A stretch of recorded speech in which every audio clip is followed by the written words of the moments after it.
ओम नमः शिवाय ओम नमः शिवाय ओम नमः शिवाय। नमस्कार बंधुসকল, পোনপ্ৰথমে আপোনালোকক স্বাগতম জনাইছো এষ্ট্ৰ শক্তি আসাম ইউটিউব চেনেললৈ। বন্ধুসকল, আজি এই ভিডিঅ'টোৰ যোগেদি আপোনালোকে জানিব পাৰিব জ্যোতিষ শাস্ত্ৰৰ ওপৰত ভিত্তি কৰি কোন ৰাশিৰ লগত কোন ৰাশিৰ প্ৰেমৰ সম্পৰ্ক বেছি মধুৰ হয়। আপোনাৰ ৰাশি আৰু পাৰ্টনাৰৰ ৰাশিৰ সামঞ্জস্য জানিবলৈ এই ভিডিঅ'টোত চাওক আৰু কমেণ্টত জনাওক আপোনাৰ ৰাশি আৰু পাৰ্টনাৰৰ ৰাশিৰ মিল হৈছে নে নাই হোৱা। এতিয়া আমি ভিডিঅ'টোলৈ আগবাঢ়োঁ। ৰাশিৰ সামঞ্জস্যতা অত্যন্ত গুৰুত্বপূৰ্ণ প্ৰেমৰ সম্পৰ্কৰ ক্ষেত্ৰত। জ্যোতিষশাস্ত্ৰৰ ৰাশিৰ সামঞ্জস্য নিৰ্ভৰ কৰে ৰাশিতত্ত্ব যেনে অগ্নি, পৃথিৱী, বায়ু, জল আৰু বৈশিষ্ট্যৰ ওপৰত। আমি এতিয়া প্ৰতিটো ৰাশিৰ সৈতে ভাল পোৱাৰ ক্ষেত্ৰত কোনটো ৰাশি কোনটোৰ লগত সামঞ্জস্যপূৰ্ণ সেয়া আমি এতিয়া ভালদৰে জানিব পাৰিম। মেঘ ৰাশিৰ ক্ষেত্ৰত মেঘ ৰাশিৰ লগত মিথুন ৰাশি, সিংহ ৰাশি, ধনু আৰু কুম্ভৰ সৈতে প্ৰেমৰ সম্পৰ্ক ভাল হয়। মেঘৰ উদ্যমী আৰু সাহসী স্বভাৱৰ সৈতে এই ৰাশিসমূহৰ স্বাধীন আৰু উৎসাহী মনোভাৱ মিলে। বৃষ ৰাশিৰ ক্ষেত্ৰত কি হয়? বৃষ ৰাশিৰ লগত কৰ্কট ৰাশি, কন্যা ৰাশি, মকৰ আৰু মীন ৰাশিৰ সৈতে ভাল সম্পৰ্ক গঢ়ি উঠে। বৃষ ৰাশি হৈছে স্থিৰতা আৰু বিশ্বাসযোগ্য। এই ৰাশিসমূহৰ সৈতে মিল খায়। যিটো বৃষ ৰাশিৰ স্থিৰতা আৰু বিশ্বাসযোগ্য সেইখিনি এই বাকী ৰাশিকেইটাৰ লগত মিল খায়। সেয়ে বৃষ ৰাশি আৰু এই ৰাশিকেইটাৰ সামঞ্জস্যপূৰ্ণ। জ্যোতিষৰ মতে মিথুন ৰাশিৰ লগত মেঘ, সিংহ, তুলা আৰু কুম্ভৰ সৈতে প্ৰেমৰ জোৰ ভাল হয়। মিথুনৰ কৌতুকপ্ৰিয় আৰু বুদ্ধিমত্তা স্বভাৱ এই ৰাশিসমূহৰ সৈতে মিল খায়। আপোনাৰ যি মিথুন ৰাশি আছে, আপোনালোক যিসকল মিথুন ৰাশিৰ তেওঁলোকৰ যিখিনি কৌতুকপ্ৰিয় আৰু বুদ্ধিদীপ্ত স্বভাৱ আছে, তেওঁলোকৰ এই স্বভাৱ এই বাকী ৰাশিকেইটাৰ লগত অত্যন্ত মিল খায়। সেয়ে তেওঁলোকৰ যদি প্ৰেমৰ ক্ষেত্ৰত সামঞ্জস্যপূৰ্ণতা দেখা যায়।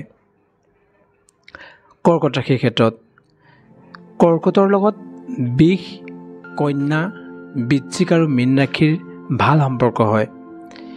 কৰ্কট ৰাশিৰ আৱেগিক আৰু যত্নশীল স্বভাৱ এই ৰাশিসমূহৰ সৈতে সামঞ্জস্যপূৰ্ণ। সেয়ে কৰ্কট ৰাশি আৰু বাকী বৃষ, কন্যা, বৃশ্চিক আৰু মীন ৰাশিৰ জোৰ মিলা দেখা যায়। সিংহ ৰাশিৰ ক্ষেত্ৰত সিংহ ৰাশিৰ লগত মেঘ ৰাশি, মিথুন ৰাশি, তুলা আৰু ধনুৰ সৈতে প্ৰেমৰ সম্পৰ্ক শক্তিশালী হয়। সিংহৰ নেতৃত্ব গুণ আৰু উৎসাহ এই ৰাশিসমূহৰ সৈতে মিল খায়। সেয়ে সিংহ ৰাশিৰ লগত এই ৰাশিখিনিৰ মিলন দেখা যায়।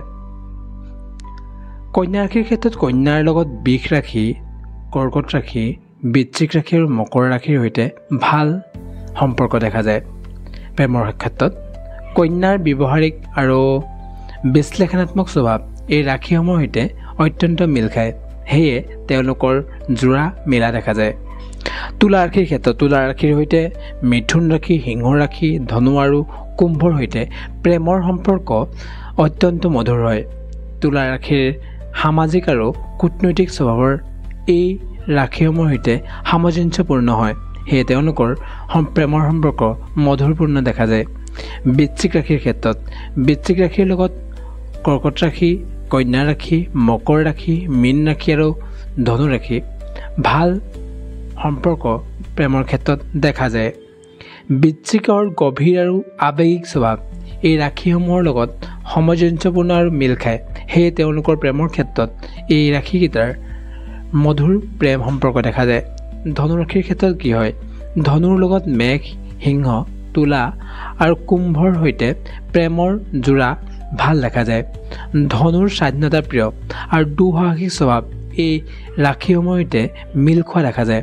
সেয়ে তেওঁলোকৰ প্ৰেমৰ ক্ষেত্ৰত মধুৰ সম্পৰ্ক দেখা যায়। মকৰ ৰাশিৰ ক্ষেত্ৰত মকৰৰ লগত বৃষ, কন্যা, বৃশ্চিক আৰু মীনৰ সৈতে ভাল সম্পৰ্ক হয়।